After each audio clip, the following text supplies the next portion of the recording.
Let everything happen to you. Beauty and terror. Just keep going. No feeling is final.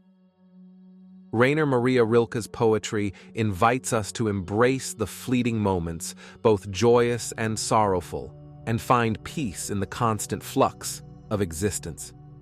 His perspective is one of acceptance, encouraging us to open our hearts to all experiences without resistance. In his collection, The Book of Hours, Rilke writes, "Be patient toward all that is unsolved in your heart, and try to love the questions themselves, like locked rooms and like books that are now written in a very foreign tongue." Rilke's words gently guide us towards a mindset of patience and acceptance. He reminds us that life is a journey filled with questions and uncertainties, and it is in embracing these unknowns that we find our true selves. The idea of loving the questions themselves is a powerful reminder that the process of living is as important as the answers we seek. He urges us to fully experience our emotions, to let beauty and terror shape us, without clinging to any single state. This acceptance of the impermanence of feelings and situations brings a profound sense of peace. No matter how intense our emotions may be, they are not permanent. Rilke's reassurance that no feeling is final helps us navigate the highs and lows of life with a steadier heart.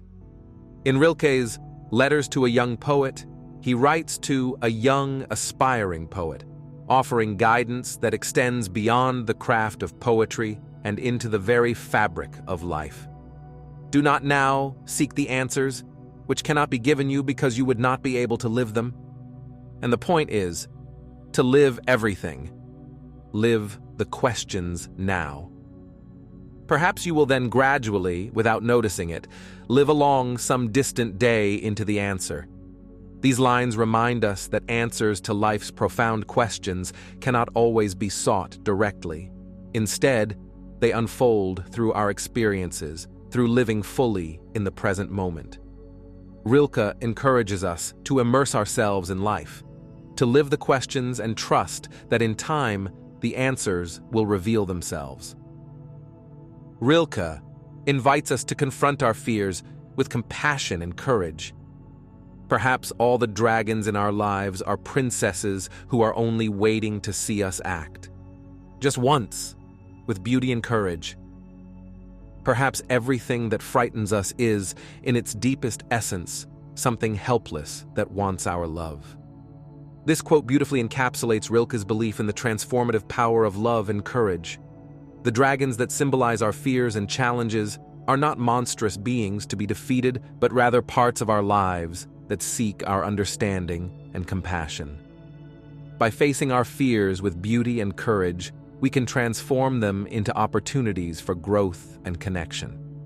Rilke's perspective encourages us to see beyond the surface of our fears and recognize the vulnerability that lies beneath. This shift in perception allows us to approach our fears with empathy, turning what once seemed terrifying into something that enriches our lives. It is a reminder that our greatest challenges often contain within them the potential for our most profound personal development. Rilke's wisdom highlights that even our worst demons are transient and can be seen as meaningful challenges rather than insurmountable obstacles. By embracing this view, we allow ourselves to experience life in its fullness, understanding that the most frightening aspects of our journey can lead to the most significant growth. Every fear, every dragon is a temporary fixture in our ever-changing landscape, urging us to respond with love and courage. Let everything happen to you, beauty and terror. Just keep going. No feeling is final.